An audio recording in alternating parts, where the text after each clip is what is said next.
İstəyirəm mən bir daha Naxçıvan Müdafiə Nazirliyinə öz təşəkkürümü bildirim. Gəlin bir alqışlayaq ürəkdən. Çox sağ olsun. Kənan bəy, bizə təşəkkür edirik bu günlərim, bu gözəl münasibətə görə, bu gözəl günə görə və bizi bura dəvət etdiyiniz üçün, siz ki bu gözəl vaxtı bizə sərf etdiniz, həsr etdiniz. Allah sizdən razı olsun və bizi bu əskərlərimizlə görüşdürdünüzsə çox minnətdarım. Təbii ki, Naib müəllim və bir çox burada insanlar var ki, onların hər birinin əməyi var. Sonra burada bizim konsertimizin bugün olması üçün bizim bir xanım var, şəhid qızıdır. Nərmin xanımı gəlin alqışlayaq ürəkdən.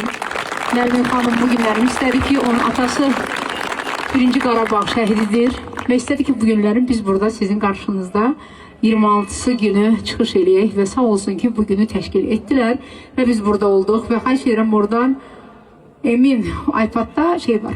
Gel gel sarışınım gel, gel sana aşığım gel. Onu verir.